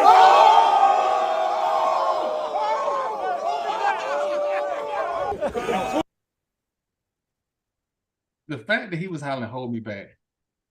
What was he gonna do? But that's okay. That's okay. It need to be. Can we acknowledge that if we can't call Eli Manning the GOAT, we can definitely call him David. He is David. He is David. And I think rightfully so, he should be in the Hall of Fame. He had an outstanding career. Towards the end of it, we started to see him become check down Charlie, but that's because he started to lose that arm strength and the ability to really push the ball down the field, which is how he made his living early in his career. He was throwing the deep balls. Victor Cruz was eating good with Eli Manning at quarterback. Mario Manningham. A lot of y'all don't even remember this guy, but he had an outstanding season with Eli throwing to him as well. You beat the best quarterback to ever do it twice. Now, this isn't to say that, Eli was just better than Tom in those Super Bowls, but we usually give the win to the quarterback. See, the real MVP of both of those Super Bowls was that pass rush, both times. Both times. Different guys, same result. Michael Strahan, Justin Tuck, OCU Miura. These guys and Jason Pierre-Paul, so, 2 on one time, 2 the other time. The Giants had built a recipe for success under Tom Coughlin. We are going to pressure the quarterback without blitzing. When you play a quarterback like Tom Brady, you can't blitz him because if your blitz don't get there, it's a touchdown. And he is so cerebral in understanding blitz packages. Your odds of success are not that high because throughout the game, he is going to find openings within your blitz. You might get there, you might not. But at the end of the day, he is going to dissect your 6 and 7 man, 6 and 5 man secondary. The Giants drop 7 and 8 every play. They drop 7 and 8 every play and was still able to get pressure. And that's the thing, because if you still don't get pressure, he will dissect you because he'll have time to go through his reads. And nobody did it better than Tom Brady. But if you make him get to his second read and he don't have time to get to his third and there's 8 people in coverage, I'm going to give the nod to the defense in that situation. And that's how they were able to beat him twice. But that alone tells me that Eli made plays at the end of both of those Super Bowls to win the game. Everybody remembers the helmet catch, right? They remember the catch. But let's look at the play before he even threw the ball. Eli was on his giddy up. Let's look at the improvisation that Eli was able to pull out of his hat, because that was a magic trick. That was a magic trick. If I've ever seen a magic trick on a football field, there is no way that he should have even been able to throw the ball with the amount of duress he was under on that play. I don't know one quarterback that won 2 Super Bowls on the road. He was on the road for both playoff runs. Exactly. The disrespect that Eli gets is ridiculous. That's why I'm going to call him Go Eli until people start paying attention. Because looking at this Hall of Fame list, and I don't know when Eli is eligible. I think it's your 5 years, so Eli should have been on this list. I'm getting hot. Here's the new list. He's eligible now. Yeah, so here's the finalist list right now. Eric Allen, Jared Allen, Willie Anderson, Jari Evans, Dwight Freeney, Antonio Gates, Rodney Harrison, Devin Hester, we'll get back to that, Torrey Holt, Andre Johnson, Julius Peppers, Fred Taylor, Reggie Wayne, Patrick Willis, and Darren Woodson. Did I miss Anderson? Willie Anderson? Yeah. So this is gonna sound like hate, and I don't even care. If we're not putting Billy White Shoes Johnson in through the vets, why are we putting Devin Hester in? And I'm not disrespecting his career. I'm not disrespecting his career. I would put a vote in for Billy White Shoes because I'm an Oilers fan. Give it to him. Put him in there. And y'all think Warren Moon did it by himself? Y'all think no. Warren Moon was able to run the run and shoot offense in the NFL when nobody else was doing it without Billy White Shoes? Go back and watch some film, please. So they invented the run and shoot. Billy White Shoes, Mel Gray might not get in because he played for Detroit. But Billy White Shoes, Mel Gray, and that Ibis boy were probably the most dynamic players in NFL football. And remember, Billy White Shoes was doing it when people wanted big wide receivers. Mm-hmm. Mel Gray, because he wasn't a big wide receiver, only had special teams. So if we're going to start putting special teamers in, we got to go back. We got to go back. Now, where I'm going to get some hate from, Antonio Gates should be a Hall of Famer. Eric Allen should be a Hall of Famer. Dwight Freeney should be a Hall of Famer. Remind me, they're only getting 5. Here come the disrespect. Dallas fans, I'm sorry. I'm going to have to treat y'all like I treated Miami Dolphin fans last year. Darren Woodson is not a Hall of Famer. I'm sorry. He played well. He was a very good player. But he's not a Hall of Famer. Torrey Holt is borderline. He is borderline. And he's borderline because of the people that are in front of him. Let me tell you something. If we're gonna put Marvin Harrison and Reggie Wayne in the Hall of Fame and Edgerrin James, there is no way on God's green earth that Isaac Bruce, Torrey Holt, and Marshall Faulk shouldn't be in the Hall of Fame. Marshall Faulk is, but Torrey Holt and Isaac Bruce should both be in the Hall of Fame. If we're gonna put Reggie and Marvin Harrison in there, Ike is in. I think Ike is in. Okay. As it should be, though. As it should be. I know Falk is.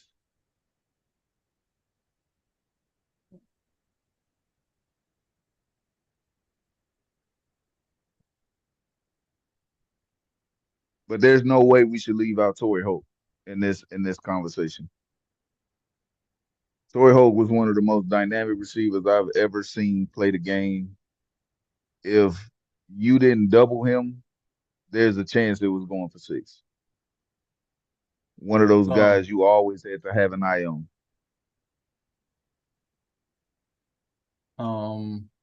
Anquan is not in the Hall of Fame, is he? No, Anquan isn't.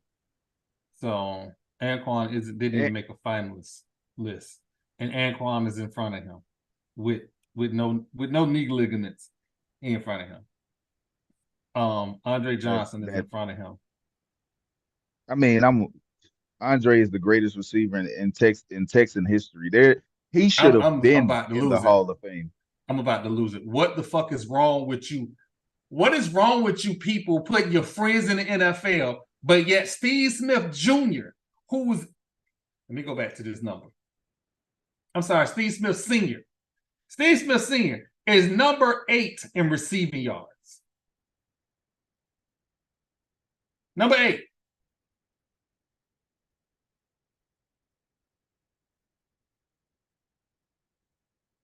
What are we talking about? Did it at 5'9".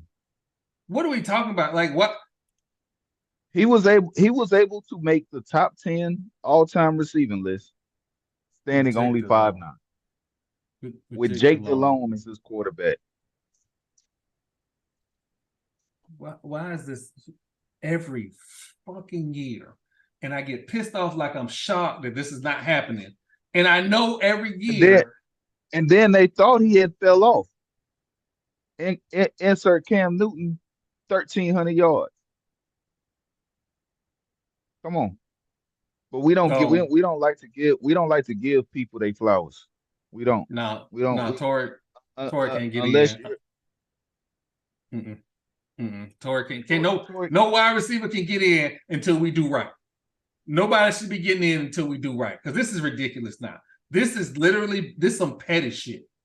This Muller finna be mad. I don't even care. You got a motherfucker who couldn't cover nobody, but we give him props because he got 20 sacks. Because he couldn't cover. The 5'9" dude was turning him into toast. And he in the Hall of Fame. But the man every time the Carolina Panthers came to Tampa Bay, it was a bad day for Rondé Barber. He had nightmares the night before playing the Carolina Panthers. Please blitz me. Don't leave me out there with them. Don't do it. I ain't got time for Debo, man. I ain't got time for Debo. And fans, so everybody that don't understand why Marlo ain't saying nothing, because he knows it's the truth. He don't have nothing to say. It's the truth. I sure don't. Because what can I say about somebody who already in the Hall of Fame? Besides, he in there. You can cry sour grapes all you want to. He already made it. What I gotta speak on that for? And you talking about he couldn't cover nobody. Obviously he could because he played cornerback for what, 16 years? This is the shit I be talking about. This is the shit right here. We talk about cover corners. We talk about cover corners like they actually somebody. We talk about cover corners like they Darryl Green. Like, I'm a Lord, let this cup pass for me. Let this cup pass for me. Not tonight, Satan. Not tonight. We're not doing this tonight. What cup? That is, unless you drink it on something with a little spirit, mineral spirits in it or something. You talking crazy. I'm talking crazy. You know what? Y'all see Rondé Barber has made his bone and was an integral part of one of the best defenses the NFL has ever seen. So how you gonna say he don't supposed to be there?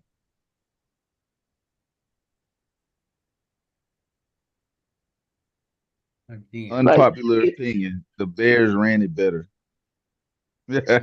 I'm gonna go ahead and tell the truth and shame the devil. Rondé Barber is in the Hall of Fame because nobody liked Steve Smith's mouth.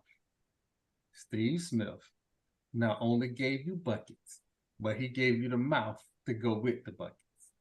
And in order to get a lot of people off.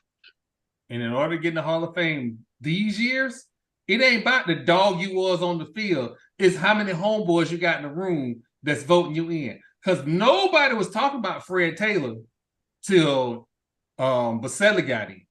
Nobody was talking about him. Mm-hmm. So let's keep it above.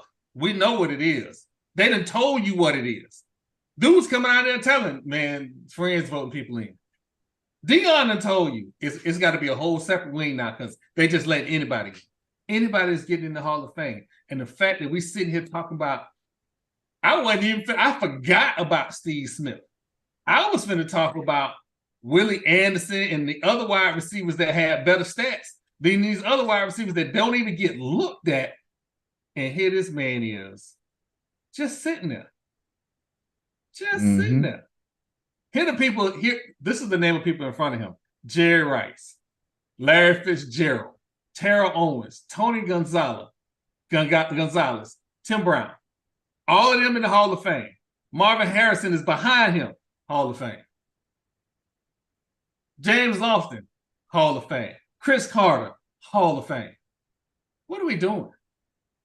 I'm pretty sure, ain't Andre Reed in the Hall of Fame? Yes. What are we doing? What are we doing? Like the disrespect. Come on, man. Every year, it's the same shit. Like at this point, y'all getting like the baseball writers. Y'all are now the baseball writers. Y'all just happen to be a mixed bag. It ain't a bunch of white men gatekeeping. Nah, it's a mixture of black and white and whatever men that played the game. Gatekeeping off of hate. Y'all some haters. I said it. I don't care if you don't like it. I'm in Tampa. I ain't hard to find. I ain't hard to find. You want to talk about it? I'll pull up a mic. We can sit down and talk about it. I ain't hard to find. Listen, I know we went a little over, y'all. I know we went a little over, but we're gonna get into our little weeklies. Didn't get a chance really to get to the disrespect segment, but that could be the disrespect segment we just had. I'm gonna go ahead and go first. So again, you'll see us on all your streaming platforms. Like, subscribe. If you see us on Amazon, give us a like, a good review. It's always helpful.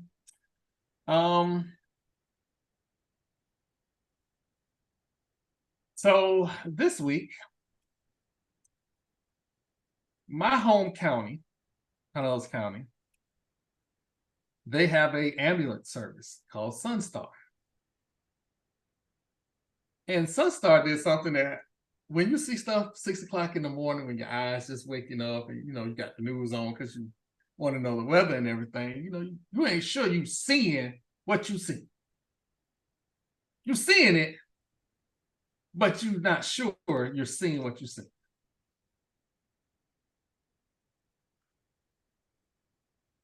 So this week, Sunstar announced that they were running subscriptions. Did you know an ambulance service could run a subscription, TP? I was just going to say, what is Sunstar? What is the subscription for, though? It is for your ambulance service. Why do I need a subscription to be saved if I have health insurance? So, I don't know the purpose of it. But Sunstar Ambulance Membership Plan. There are annual membership fees. So here is the membership eligibility. Membership plan covers medically necessary ambulance transports within Pinellas County locality by Sunstar ambulance units only. Membership does not cover transport via Sunstar's mental health transport van. Family membership plan covers members related by blood, adoption, marriage, so on and so forth.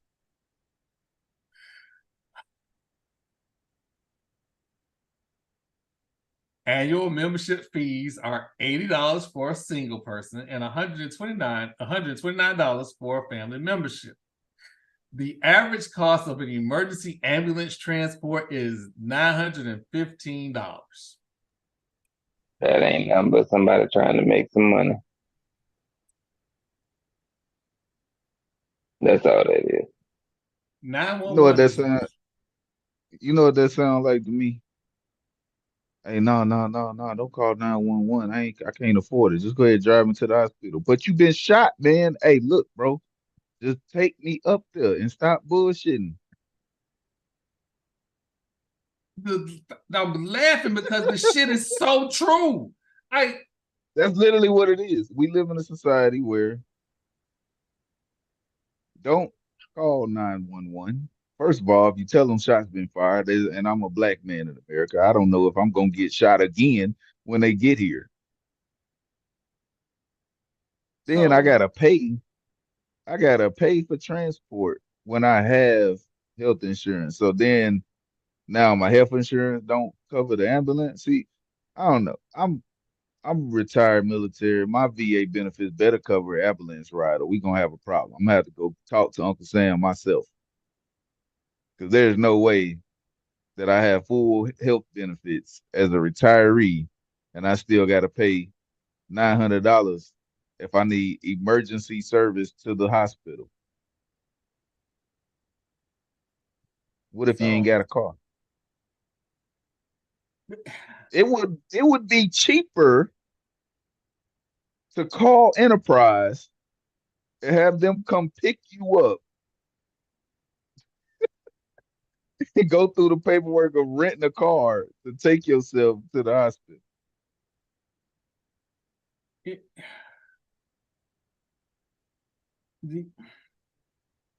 see, and I run my mouth for fun. And then I come on the podcast and I do it for the fans. When I saw this at 16, the words that came out of my mouth was, I know goddamn well I'm not seeing what I'm seeing. Oh, you saw it. So if I don't got no membership, they gonna pick me up still? Oh, they got to still pick me up, right? But they're gonna charge me $918. What if I'm only 2 blocks away from the hospital? I just got hit by a fuck that I walk. That's what it's gonna be. Because people who are poor, and just think about this for a second. This is in Pinellas County, where there's still a large group of retirees. There's still a lot of retirees in Pinellas. So you are not telling them, pay this membership just in case something happens. If not, it's going to cost you a lot more money. And I bet you $1, or it cost you a lot. I bet you $1 to a dime. All their fees and rates went up right before they came up with this membership. Let me go ahead and push you into this membership so we can squeeze out every little dollar so we can get just a little bit more profit. When healthcare became a matter of, do I really need this? Or can I just skate by? Because now we're not making health decisions based on health. We're making health decisions based on cost. Hmm? People are dropping dead because they can't afford to go get health care. You're losing the opportunity to live your life because you can't afford an already corrupt healthcare system. We have a system, and don't get me started. Like we'll be sitting here for a whole nother hour of me talking about how corrupt the healthcare system is. We might get canceled. I don't know if I can even say all the things that I know. I don't need them folks showing up at my door. I ain't trying to disappear. I'm not trying to. He hung himself. I don't need none of that. So I'm just gonna leave it at that. I think it's corrupt. It's bullshit. And the next president, if they not talking healthcare reform, I don't even want to hear nothing from them. Yeah, that was my, like I said, that was my thought of the week, because that was literally to start my morning off in a pissed off mood was just. You pissed off? No. Who knew? What you got, Marlo, man? What you got?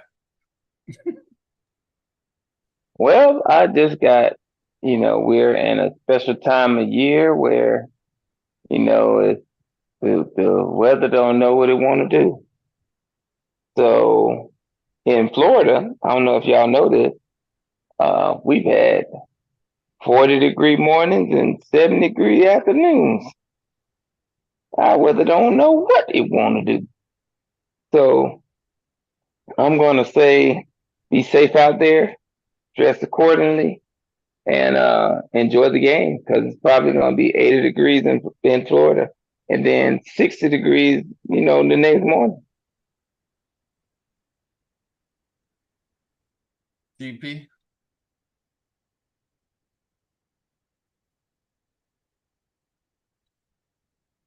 Oh, it was on me. It's on me. Oh, my bad. Make sure I ain't muted. Okay. 6 AFC Championship appearances, 4 Super Bowl appearances, 2 rings. My money is on Pat Mahomes. I'm going to take the man that's been there before, who's done it. I'm not a Chiefs fan. I'm not a 49er fan. I'm a fan of my better judgment. That is what I'm choosing to use this weekend. There are a lot of people that are rooting for the 49ers just because they don't want to see Taylor Swift all game. But it's too bad, because every time Travis Kelce catches the ball, they will pan to Taylor. So you might as well, get the outrage out of your mind, because it's going to happen. Why be mad at something we know going to happen? Also, don't be mad when the Chiefs win the Super Bowl, because, again, this is something that pretty sure that's what's going to happen. Now, they still got to go play the game, and anything can happen once that whistle was blown and the ball is kicked off. But if I was a bet man and I'm looking at history, I got to take the man that's been there and done it before. I think they have a better defense.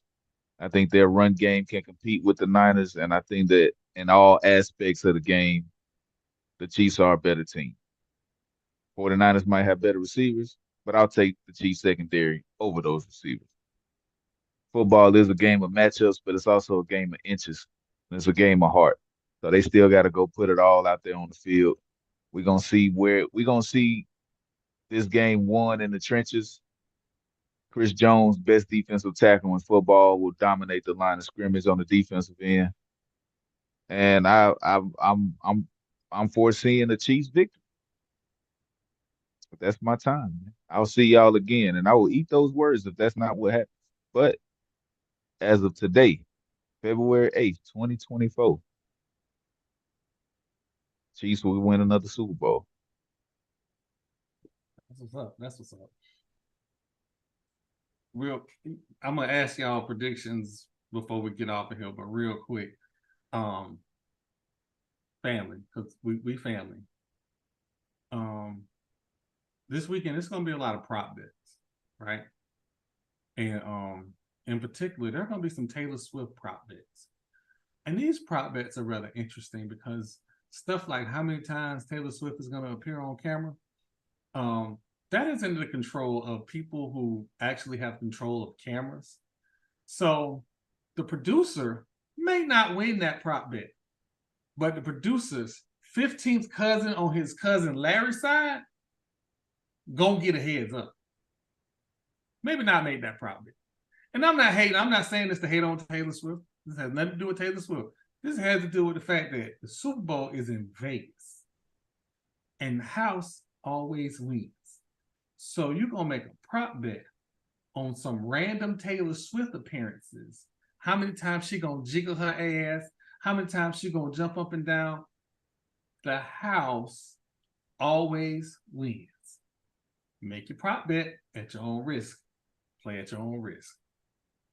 All right, Marlo, I'm going to start with you. Give me a score of this Super Bowl here. Who your winner? What's the score? I am going to say 34-31 San Francisco.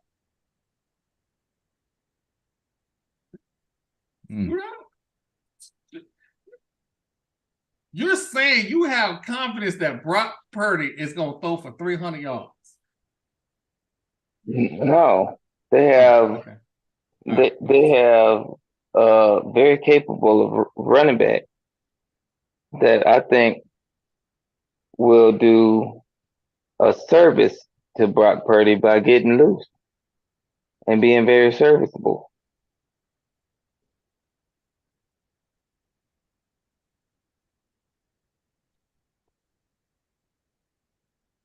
So yeah. All right, TP. But you know what? I'll go first because Marlo. 28-14. Actually, I take that back. 35-14. Kansas City. Jesus. I mean, Kansas City defense. So you think it's going to be a blowout? Kansas City defense stand up. I think Pacheco has a field day. That boy's a full-grown man. I think he have a field day. And it gets ugly. And it gets ugly early. And you can't give Andy Reid a lead like that. And he got a battering ram in the backfield. No. Yeah. Okay. Okay. 38-28, Kansas City. I expect a shootout. I expect fireworks, and I expect them early. Well, ladies and gentlemen, it is Las Vegas. The lights are going to be on. It's going to be a shootout. It's going to be big play after big play. This might be one of the fastest moving Super Bowls in recent history. I have high hopes for the game. I'll have my snacks and beer on deck to enjoy the show. At least somebody go score some points at the arena. Somebody got to show. Somebody better show some fight. They're gonna have to show some fight somewhere. Somewhere. Listen, I want to thank everybody for coming out, getting on the Old Man podcast. Like I said, we are all of your social media platforms. Like and subscribe as always. For the guys, TP, Marlo, and myself, we are out. Good night.